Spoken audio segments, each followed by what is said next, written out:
The Winds of Winter, Sample Chapter. Victarion. The noble lady was a tub of a ship, as fat and wallowing as the noble ladies of the Greenlands.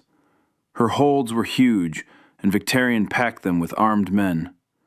With her would sail the other, lesser prizes that the Iron Fleet had taken on its long voyage to Slaver's Bay, a lubberly assortment of cogs, great cogs, carracks, and trading galleys salted here and there with fishing boats. It was a fleet both fat and feeble, promising much in the way of wool and wines and other trade goods, and little in the way of danger. Victarion gave the command of it to Wolf One Ear. "The slavers may shiver when they spy your sails rising from the sea," he told him. "But once they see you plain, they will laugh at their fears. Traders and fishers, that's all you are. Any man can see that. Let them get close as they like, but keep your men hidden below decks until you are ready. Then close and board them. Free the slaves and feed the slavers to the sea, but take the ships. We will have need of every hull to carry us back home." "Home?" Wolf grinned. "The men'll like the sound of that, Lord Captain. The ships first, then we break these Yunkish men. Aye." The Iron Victory was lashed alongside the noble lady, the two ships bound tight with chains and grappling hooks, a ladder stretched between them. The great cog was much larger than the warship and sat higher in the water. All along the gunwales the faces of the Ironborn peered down, watching as Victarion clapped Wolf One Ear on the shoulder and sent him clambering up the ladder. The sea was smooth and still, the sky bright with stars. Wolf ordered the ladder drawn up, the chains cast off. The warship and the cog parted ways. In the distance, the rest of Victarion's famed fleet was raising sail. A ragged cheer went up from the crew of the Iron Victory, and was answered in kind by the men of the noble lady. Victarion had given Wolf his best fighters. He envied them. They would be the first to strike a blow, the first to see that look of fear in the foeman's eyes.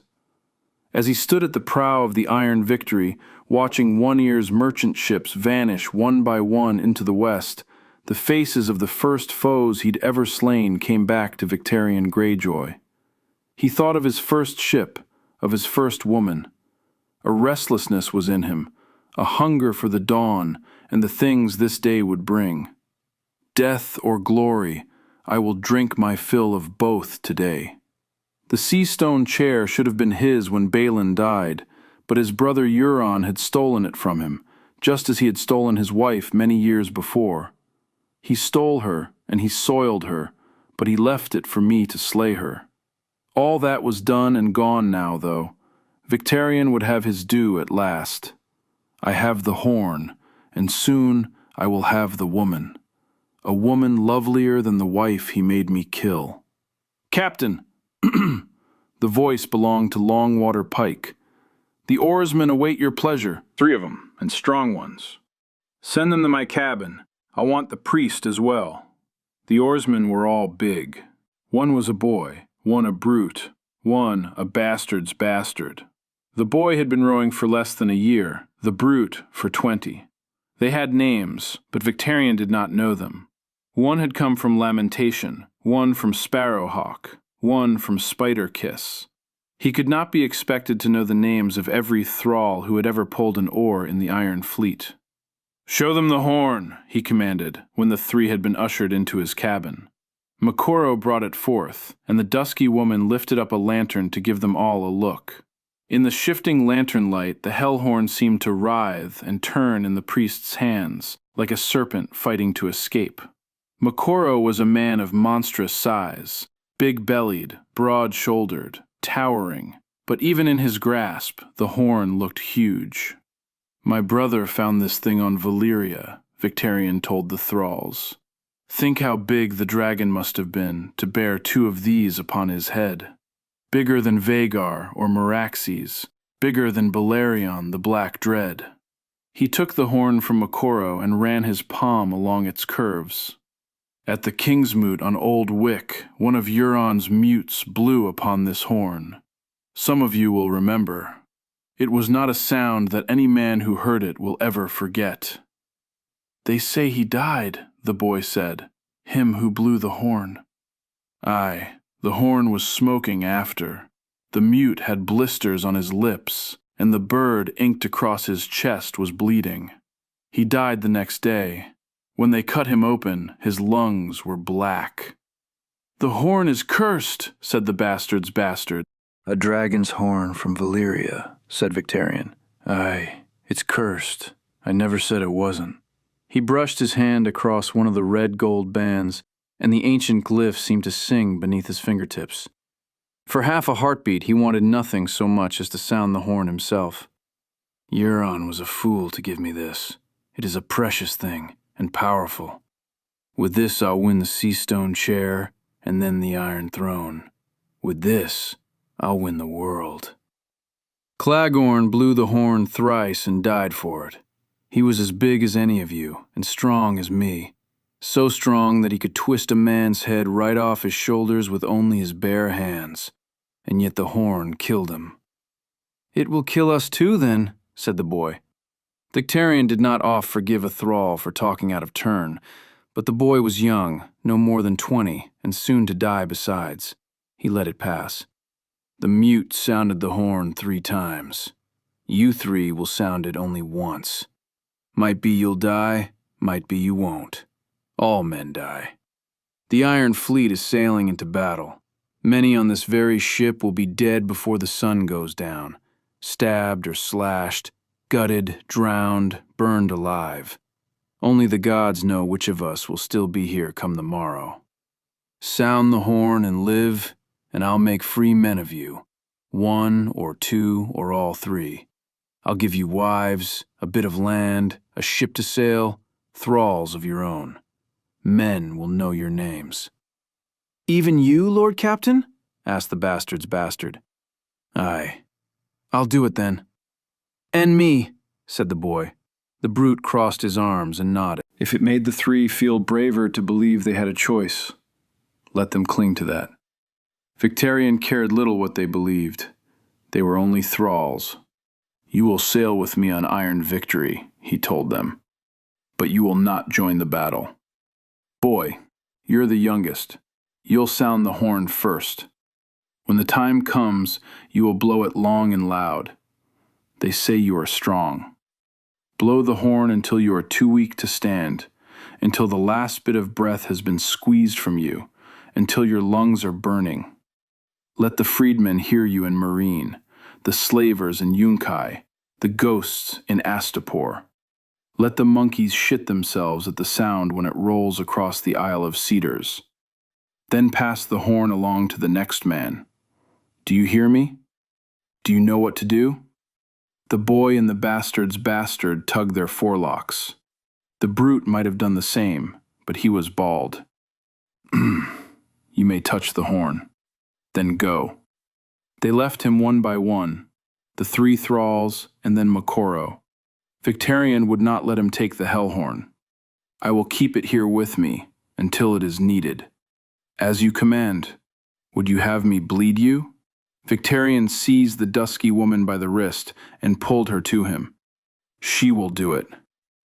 Go pray to your red god, light your fire, and tell me what you see." Moqorro's dark eyes seemed to shine. "I see dragons."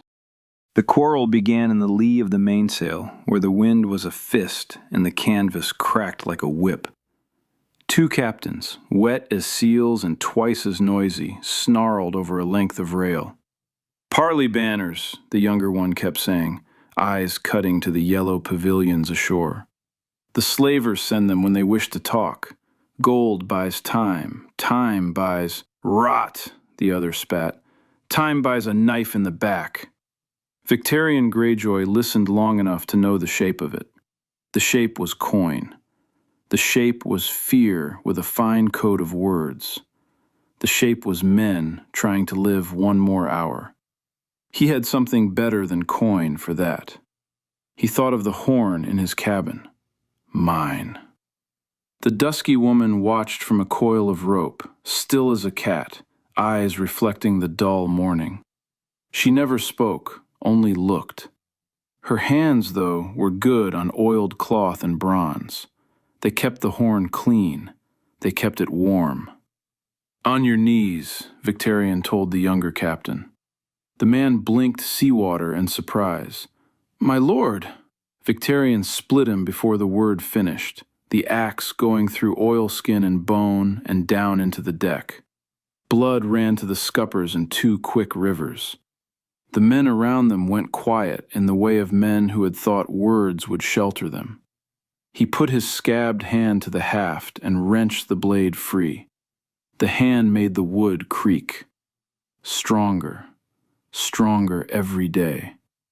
"Buy your time with salt," he said, and booted the body into the sea so the drowned god might drink first.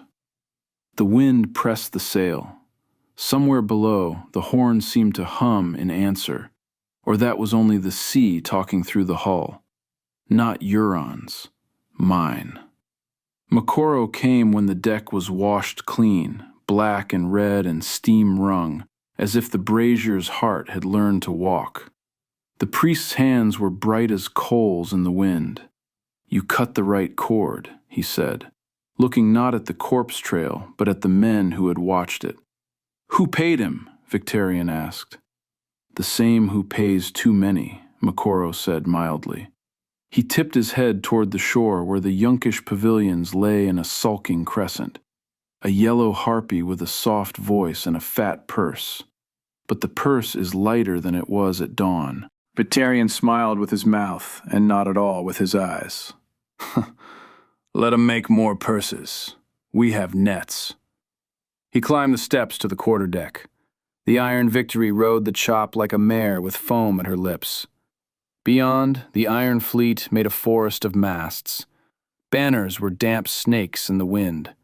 Ahead, the slaver host crouched between sea and sand, a tangle of campfires, stacked shields, and wooden engines sweating tar. Dragonbreaker, the Harridan, the Harpy's daughter, the Wicked Sister, the Ghost of Astapor, the Mazdan's Fist. 6 sour widows, he named them, and promised them salt husbands before night. The city beyond wore bright tiles and tall walls like a lady wears rings, but the rings were chipped, and there was blood under her nails. "Cords pulled tight," Moqorro said in his ear, voice low as a forge. "Here and here." He touched 2 places in the air with a forefinger, as if the sea itself were a map only he could read. "Their line is stitched with fear where the transports ride closest to shore. A current gnaws them to lee. Their galleys must row to keep station. If axemen take the oars, the whole cloth frays." Victarion could taste it. Oak, tar, sweat, gulls. The path was in the wind, if you knew what wind was for. "Longships to the south," he said to his master of oars without turning. "Oar on oar, hard and fast, into their galleys. Grapples, hooks, boarding nets. I want oars snapped, benches red. No prisoners who row." "Aye, lord." "Heavier hulls with firepots keep to windward of their big tubs. We'll set the slavers' cradles alight and let the sea teach them mercy." "Aye, lord." "Drummers," Victarion called. "Make the oars remember they are Ironborn." He looked toward the camps again. Somewhere among those pavilions, a little man with ink on his fingers had been reshaping vows for a company of sellswords. Victarion had never liked men who sold their hands to the highest bidder. He preferred men who kept their hands and took what was not nailed down. Still, even treacherous cats hunted when the field burned. The second sons would turn when fear outbargained coin. The trick was to choose the hour of fear. He knew more than rumor's froth about the little man. In Volantis he had heard dockside mummers snigger about a Westerosi dwarf with mismatched eyes and half a nose, a girl on a pig at his side, playing at tourney for fat men. Later, off Astapor, He took a brown salt cog whose purser kept a neat ledger and a filthy conscience. In its back pages, under wine stains, were short accounts paid to second sons for silence, countersigned with a crabbed hand that wrote itself, H.H. Hugor Hill. A hill can be climbed, someone had japed in the margin. Victarion had put that purser to question until the ink bled truth. The dwarf talked like a fishhook, baited with a queen's name, and meant to make the second sons change masters twice and be paid both times. Victarion spat over the side. "Sellswords are nets," he told his boatswain. "You use them, you don't wear them." Past the camps, the city stirred. On a platform near the gate, fire winked 3 times in quick succession. Signals. It pleased Victarion to think of the hand that ordered them, an old one, steady, white at the knuckles. The slavers had grown fat behind gold and eunuchs. Men like that never truly believed a blade could rearrange the day until it was already in their belly. "Old knight," he said almost to himself, and felt his mouth pull. "Show me you can still cut." Moqorro's laugh was low and satisfied. "He will come out from behind his walls. He must. Pride in white steel moves him. That and the queen." At the name, the wind shifted. It always did. Victarion set his blackened hand against the rail. The skin was as dark as old iron and as hard as horn from wrist to fingertips. When the Red Priest had done his work, the pain had had teeth. Now there was only weight. Weight and the feeling that when he closed it, he held more than wood. "2 gods are with me," he said, and the sea slapped the hull as if to agree. "2," Moqorro echoed, eyes on the horizon. "And fire made flesh." The first dragon came like a lid dropping over the day. A pale crescent shadow slid across the iron Victory, and men glanced up with their mouths open like fish. Then the thing itself broke from the smoke. Cream and gold, wings thin as sailcloth, long as a longship and brighter than any banner. Its fire was a white roar with a golden heart. It bit clean through the sky and made the air ring. Victarion forgot to breathe. He had seen krakens wrench a hull under, had ridden storms that walked like mountains, had watched castles burn from the sea, but this was a storm that chose its rage. Fire made flesh. He tightened his grip on the rail until the wood complained. A second shadow crossed the smoke in a steeper cut. Green and bronze, the color of old copper scoured bright at the edges. When it opened its jaws, the flame showed yellow at the root and orange at the tongue. It stooped upon Dragonbreaker's throwing arm and left it a smoking stump. The crowd in the Yunkish lines made a sound the wind carried whole, a field learning fear. "Viserion," Moqorro named the pale, as if calling a friend to table. "Rhaegal," he said of the green, "hunger with wings." The dragons hunted like wolves who had outlived winter. They raked the trebuchets until the 6 sour widows were widowed for true. They chased a slaver galley that fled wrong, turning its stern castle into a lamp. They played in the updrafts along Meereen's bright crowns and wrote their names in heat above the old knight's white line as it moved, steady, measured, cruel as math. Victarion could not tear his eyes away. The horn pulsed in his mind as if the sound already lived there. Mine, mine to call. He pictured the cream and gold folding its bright knives and dropping to his prow at a single note. He pictured the green circling like a faithful hawk above his masthead, while his longships ran down fat tubs and the slavers soiled their silks. The horn waited in the captain's cabin, wrapped in oiled cloth, warm even when the lamp guttered. He had counted its bands in darkness until his thumb knew every rise and hollow. In the middle watches, he sometimes woke sure that someone had reached for it. The dusky woman would be there in the lamplight, silent, and the bundle where he'd left it.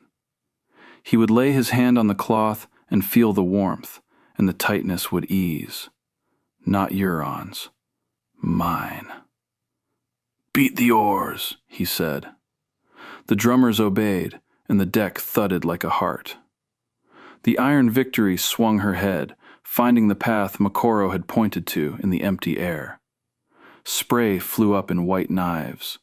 The longships peeled south in a clean, dark line, lean wolves angling for fat sheep.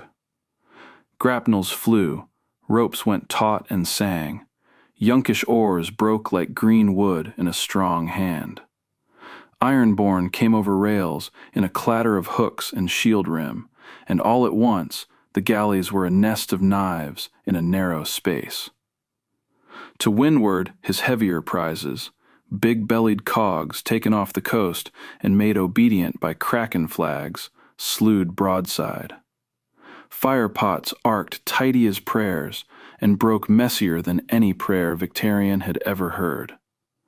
Oil ran, fire ran where oil ran. Smoke put a black scribble on the sky that even Meereen's bright tiles could not make pretty. There, the line fraying, just where Moqorro had said. There, a square of sellswords shouting at another while the pay chest waddled between them like a hog.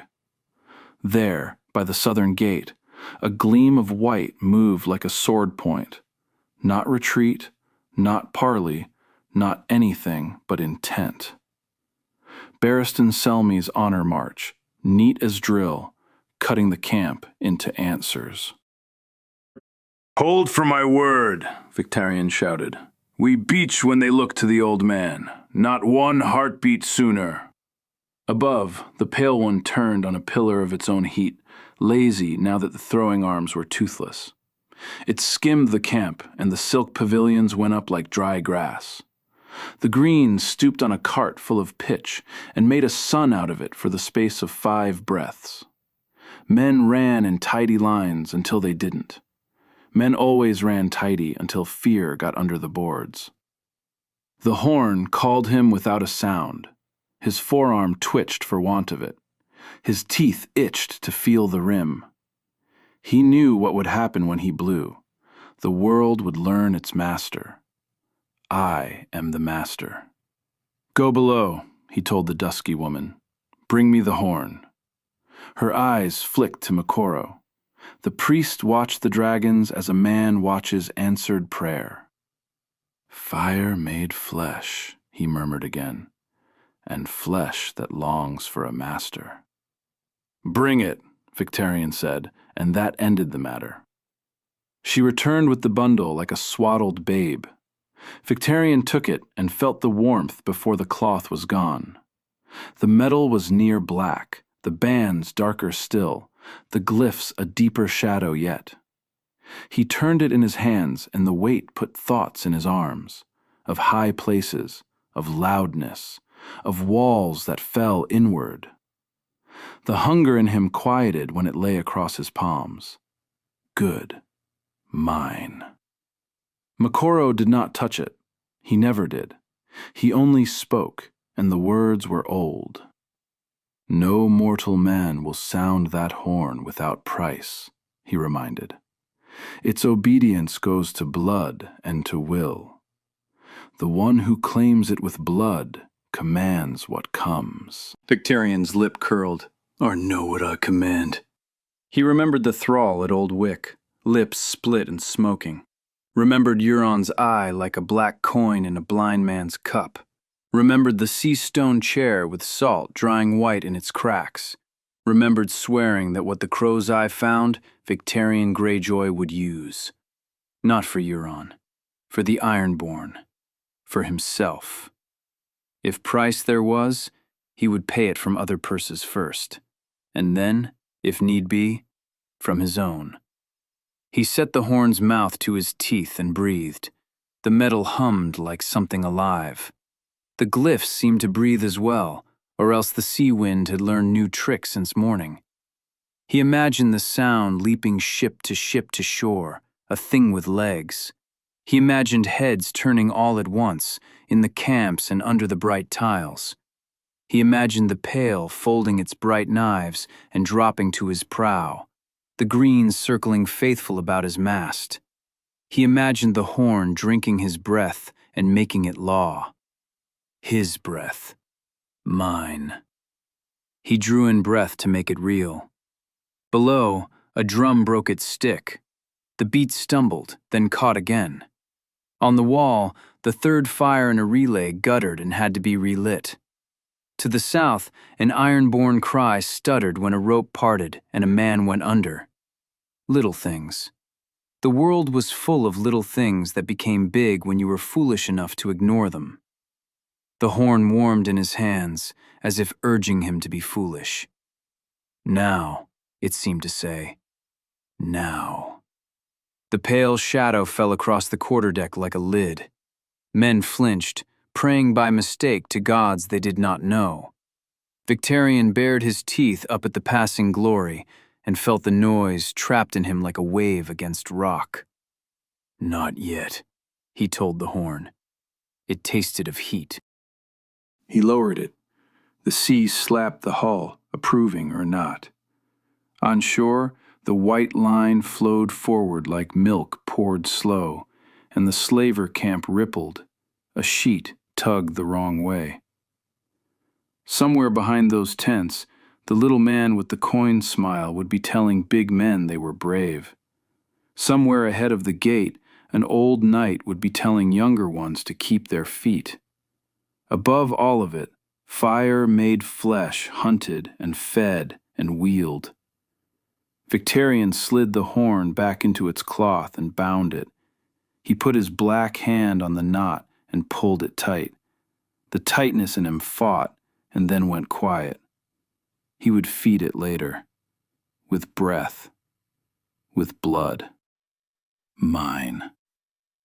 I am the master, he told it. Then he lifted his axe and raised his other hand and gave the word he had been hanging in his mouth since dawn. Beach! The drummers found the new beat. The oars took it. The iron victory surged, and the longships with her, and the iron in men's arms flowed into wood and wave and iron again. Behind him, bound and warm, the horn waited. Ahead, smoke and salt and white steel met, and dragons wrote their names in burning script across the day.